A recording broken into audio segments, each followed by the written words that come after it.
A data era 27 de junho de 2011.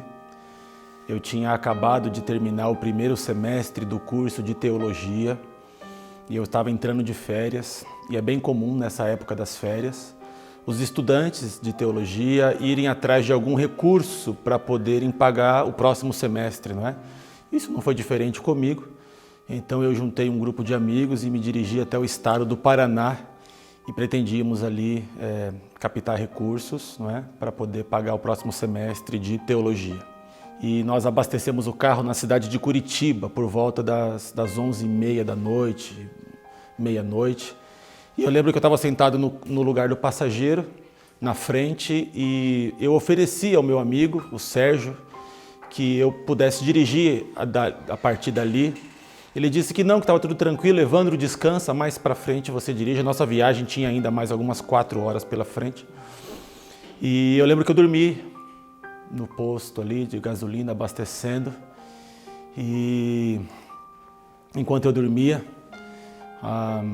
na cidade de Palmeira, 220 quilômetros para frente de Curitiba, o meu amigo Sérgio, enquanto dirigia, ele atropelou um cavalo. Ele conta que o cavalo entrou na pista, não é?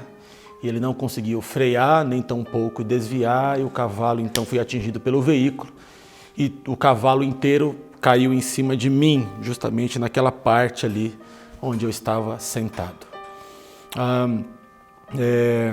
Eu lembro que todos eles ficaram bem, né?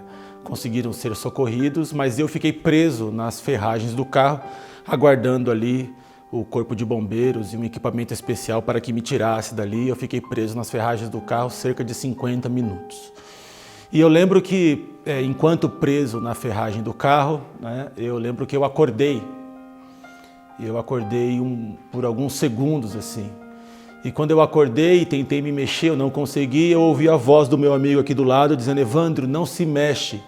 Nós atropelamos um cavalo, o cavalo caiu em cima de você. Tá? O socorro já está chegando, não se mexe, tenta respirar, tenta ficar acordado. E eu lembro que eu apaguei de novo. Na sequência, depois de não sei quanto tempo, eu acordei novamente. Dessa vez que eu acordei, eu fiz uma oração a Deus. Eu pedi a Deus que não me deixasse morrer.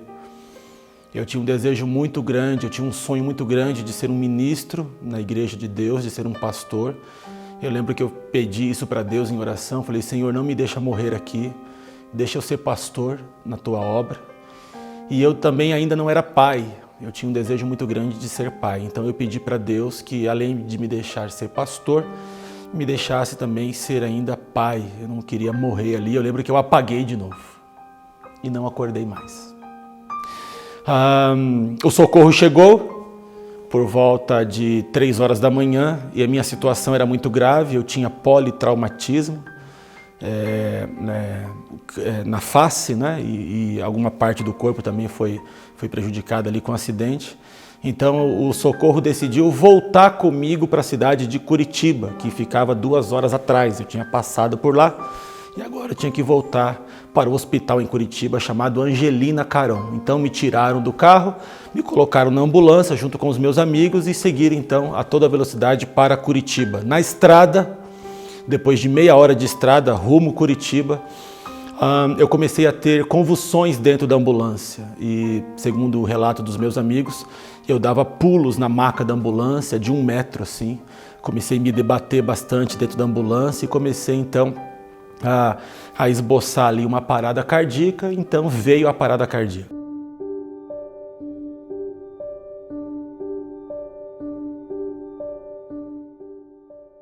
Nesse momento em que parou o coração, em que parei, a ambulância parou no acostamento, pediu para que meus amigos descessem da ambulância e ficou comigo lá o médico e o enfermeiro, e tentando me reanimar com desfibrilador, dando choques em mim e aplicando adrenalina para ver se meu coração voltava a bater. Depois de 8 minutos, o meu coração não voltou a bater. Eles desceram da ambulância, então declararam ali para os meus amigos que eu não havia resistido e que eu tinha morrido. Eu tinha tido uma parada e já tinham tentado me ressuscitar por 8 minutos, eu não tinha aguentado, não tinha voltado.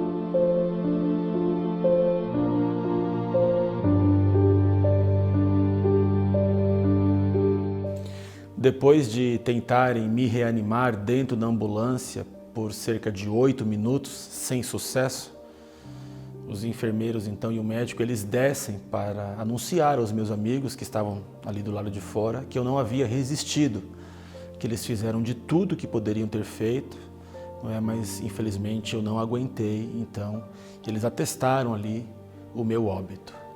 Nesse momento, os meus amigos, especialmente o Sérgio, eles começaram a chorar desesperadamente. E o Sérgio, então, ele se ajoelha no asfalto e começa a clamar a Deus por um milagre.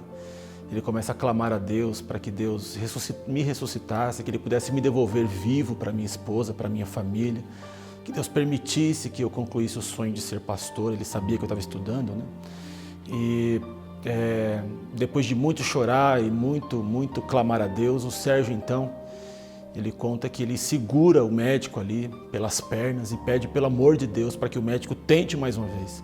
O médico reluta, diz que não adianta, já são mais de 10 minutos que o Evandro está parado lá, né, está sem oxigênio, não tem mais o que fazer, e o Sérgio chacoalha ele, pede para que ele volte. O Sérgio luta ali com ele, volta lá, tenta mais uma vez. É quando então o médico e os enfermeiros, atendendo o clamor do Sérgio, por desencargo de consciência, não sei, mas a gente sabe que movidos por Deus, né, eles voltam para a ambulância e tentam ali, uma última vez, me reanimar, né, com choques e injetando também adrenalina nas minhas veias. Foi quando, pela graça de Deus, para surpresa deles ali, o meu coração voltou a bater. Eles fazem então contato com o hospital em Curitiba. O hospital diz que está tudo preparado para me receber, para minha chegada lá. Pede para que me monitore, injete mais adrenalina e sigam viagem. Tinha mais 1h30 ainda até Curitiba, até o hospital que estava me aguardando. Na madrugada de segunda-feira, do dia 28 de junho, eu recebi uma ligação. Eu lembro que o meu celular tocou ali por volta de umas 4h30 da manhã. Eu ia trabalhar, né? E eu costumava acordar por volta das 6. Quando ele tocou às 4, eu achava inclusive que era despertador e eu desliguei a ligação. Aí ele ligou novamente e aí eu vi que era o Sérgio, o nosso amigo que estava conduzindo o carro. E ele me ligou e falou: Aline, eu preciso que você venha aqui em Curitiba buscar o Evandro. Aí na hora eu, meia com sono, falei: como assim buscar o Evandro? Por quê? Ele falou: não, porque a gente bateu o carro e ele machucou a perna. Eu sei que eu desliguei o telefone dizendo que eu não podia ir. E aí passou meia hora, eu levantei, já começando a me arrumar para trabalhar. Ele insistiu: Aline, eu preciso que você venha até Curitiba. E eu falei: Sérgio, mas eu tô em São Paulo, ir para Curitiba, pega um ônibus e vem com o Evandro. O carro a gente manda um guincho, né? E aí ele falou: não, mas eu preciso que você venha porque o Evandro machucou a perna e ele já está no hospital e talvez ele vai ficar internado. Aquela situação me deixou um pouco confusa, porque se ele tinha só machucado a perna, por que ele ficaria internado? Mas enfim, aí eu lembro que eu fui na casa dos meus pais, por volta de umas 6h30 da manhã, e falei: pai, eu preciso ir para Curitiba buscar o Evandro, porque ele sofreu um acidente e ele não tem como vir de ônibus, ele machucou a perna.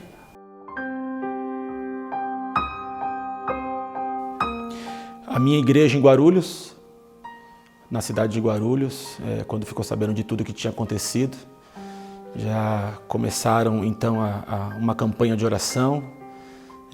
Os amigos se reuniram em corrente de oração por mim naquela noite de segunda-feira e clamaram a Deus pela minha vida. E alguns dos meus amigos, já desanimados, já começaram a se preparar para a notícia ruim que estava por vir, não é? Quando, na terça-feira, por volta de 1h da tarde, eu acordei.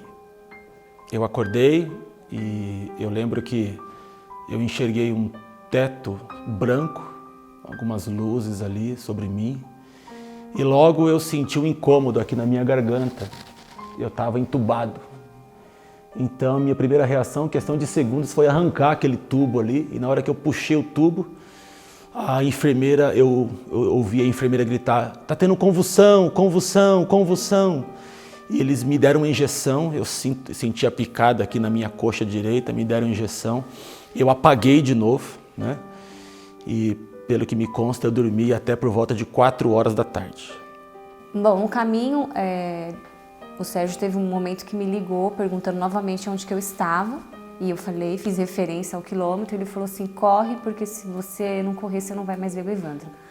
A hora que ele falou isso, eu não consegui mais dirigir, porque eu entendi que a situação não era tão simples, embora ele não tenha falado abertamente, mas eu senti que algo muito sério tinha acontecido. Quando eu cheguei no hospital, o Sérgio estava na porta do hospital me esperando e ele me arrancou do carro e eu só lembro dele me empurrando assim nas costas, vai aqui, vai ali, me direcionando. Quando eu me deparei, eu estava dentro da UTI. Ele abriu a porta, eu fiquei lá, me paramentaram e me levaram até o leito onde estava o Evandro. E o que me fez reconhecer o Evandro foi a mão dele. Eu reconheci ele pela mão. A mão dele estava bem inchada, mas eu vi ali pela mão que era ele, porque a face dele estava irreconhecível. Ele estava, assim, o rosto dele estava totalmente irreconhecível. E naquele momento, quando eu vi ele naquela situação, eu desmaiei. E aí depois me contaram, né? Os médicos me tiraram. E aí ficou ali fora a minha mãe, o meu pai e a minha cunhada. E a minha mãe me vendo saindo do lado de dentro da cadeira de roda, desmaiada, a minha mãe achou que o Evandro já estava morto. Então a minha mãe se debruçou sobre mim e começou a chorar, achando que ele já tinha morrido. A minha cunhada, vendo tudo aquilo, ela travou, ela teve um período ali de pânico e ela travou, ela não teve reação. E o meu pai também passou mal. E aí meu pai foi socorrido. E aí o médico perguntou, falou, tem alguém aqui da família, né, que tenha condições de ouvir o que o médico tem para falar? A minha cunhada era a única que ainda não tinha, né, desfalecido ali. E ela ouviu o que o médico tinha para dizer. Ela disse pra gente depois, quando eu acordei, que o Evandro tinha sofrido um acidente, ele estava entubado, ele tinha sofrido traumatismo craniano e a situação dele era gravíssima. E os médicos disseram que se ele levantasse daquela cama em 7 dias, que eles imaginavam que era o prazo ali que o corpo dele ia reagir, ele teria sérias sequelas, se é que um dia ele voltaria a andar e ser uma pessoa normal. E aí eu fui atrás do neuro no hospital, pedi para que o neuro autorizasse a remoção dele, a remoção aérea para São Paulo, para que ele viesse para um hospital maior e tivesse mais chances de vida. E aí o médico me atendeu, eu lembro que eu entrei na sala dele depois de muito tempo de espera e eu falei para ele o que eu queria, falei, eu quero remover meu esposo, eu quero levar ele para São Paulo, porque lá tem hospitais muito bons e eu quero que ele tenha uma chance, né? Se a situação dele é tão grave, eu não sei onde que ele está, eu não conheço, né, esse hospital, então eu quero levá-lo para lá. O médico não deu muita atenção para o que eu estava falando, ele olhava para o celular e pouco me ouvia. E depois que eu terminei de falar, ele virou o celular para mim e pediu para que eu olhasse uns pontinhos pretos que tinha naquela tela. E ele falou assim, você pode contar para mim esses pontinhos? E eu contei os pontinhos que estavam na tela do celular dele. E eram 18 pontinhos. Aí ele falou, olha, esses pontinhos são os coágulos que estão na cabeça do seu esposo. Se você tirar ele da situação que ele está, o risco é todo seu. E aí eu entendi que eles não tinham o que fazer, né? A gente teria que aguardar e confiar em Deus, que Deus faria o melhor por ele, porque a situação dele era muito grave, ele não podia sair dali. No dia seguinte, nós voltamos ao hospital e o médico pediu para que eu entrasse na UTI. E quando eu entrei na terça-feira, às 2 horas da tarde, no horário de visita, o Evandro estava acordado, para minha surpresa. E a hora que ele me viu, ele falou, oi amor. Algo inexplicável, assim. Quando eu acordei, às 4 horas da tarde, na terça-feira ainda, eu já não estava mais entubado, né? Já estava respirando, né? Sem o auxílio de aparelhos, porém amarrados, né? E uma comitiva de médicos ao meu redor ali, me observando, me analisando, procurando ver toda a minha reação, né? E naquela mesma hora que eu acordei, eles começaram a me interrogar, não é? Estava ali o neuro, o cardiologista, o oftalmo, o ortopedista, todos eles com muitas perguntas para mim, perguntando se eu lembrava o meu nome, se eu lembrava aonde eu estava, se eu sabia o que tinha acontecido comigo, não é? Perguntando o nome da minha esposa. Eu lembro que um dos médicos, eu acho que o ortopedista, falava assim: Evandro, mexe o pé direito, agora mexe o pé esquerdo. Evandro, mexe a mão direita, agora mexe a mão esquerda. E eles iam fazendo as anotações ali. Foi quando um deles disse assim: olha, impressionante, deixa ele descansar mais um pouco e vamos falar com a esposa dele. Então eu percebi que a minha esposa estava por perto ali, fiquei um pouco mais tranquilo e dormi de novo. Ele saiu da UTI na quarta-feira, no final do dia, e aí ele foi para o quarto na quarta-feira, e ali ele começou o processo de recuperação ainda no hospital. Ele foi na fono, ele fazia fisioterapia, o médico, o oftalmo, olhava ali a questão do olho dele. Ele teve uma fratura muito grave na testa e no nariz, então ele passou por uma cirurgia aqui também para voltar essa parte da face. Eu sei que isso tudo ocorreu em uma semana. Quando foi sexta-feira, o Evandro teve alta e ele pôde sair da UTI andando comigo do lado. Enfrentei a partir dali, então, alguns meses de recuperação. Recuperação de parte do movimento da minha perna esquerda, tinha sido afetada ali pelo acidente, mas principalmente esse olho direito aqui, que foi perfurado pela lata do carro, né, pela ferragem do carro, na hora do acidente. E eu pedi a Deus, eu lembro, iniciou-se então o mês de julho daquele ano, o ano de 2011, as aulas lá na Faculdade de Teologia voltavam dia 4 de agosto, e eu pedi para Deus que me permitisse voltar às aulas, não é? Que eu não queria perder aquele semestre. Tinha traçado uma rota, um plano para a minha vida. Eu pedi para que Deus então continuasse, né, e terminasse o milagre que Ele tinha operado em mim, me permitindo voltar às aulas no dia 4 de agosto. Dia 4 de agosto, eu subi as alamedas do UNASP, Engenheiro Coelho, enxergando com o olho só, porque o olho direito ainda estava em tratamento, e pude concluir ali o segundo semestre da Faculdade de Teologia. Foi um processo bem delicado que a gente passou, foi uma situação bem difícil, mas em todo o tempo a gente sentiu a mão de Deus, porque a gente tem certeza que Deus tinha um propósito muito grande na nossa vida. E hoje eu conto com alegria, porque o Evandro ficou 100% e Deus não deixou nenhuma sequela, né? A memória dele é melhor que a minha. Ele é uma bênção na nossa vida e eu sou muito grata a Deus por esse milagre que Deus fez na vida dele. Posteriormente, fizemos um tratamento para que recuperasse o movimento do meu olho direito.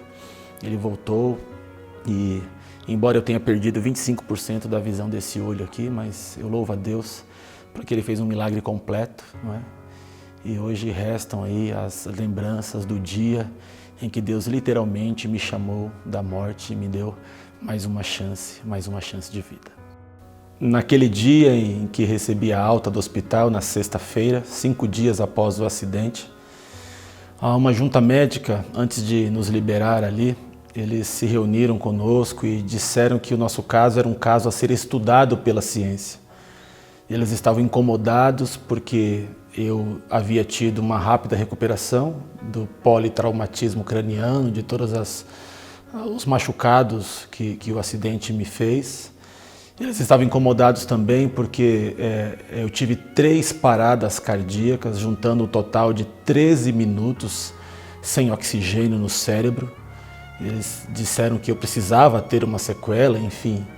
E eles me pediram para que eu voltasse ali no hospital, em Curitiba, pelos próximos 6 meses, uma vez por mês, para que eu pudesse ser analisado por eles. Eles precisavam bater o martelo, dar um diagnóstico baseado na ciência, e eles não poderiam fazer isso naquele dia, porque o meu caso não tinha explicação. Um dos médicos disse: rapaz, se você acredita em Deus, esse seu Deus deve gostar muito de você mesmo, porque o seu caso é um caso que a gente vai estudar, a gente não tem uma explicação.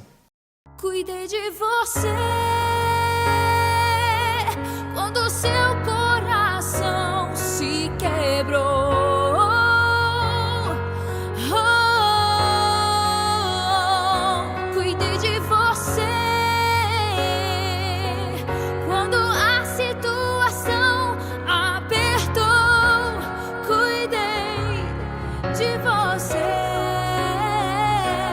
cuidei de você naquele momento cruel.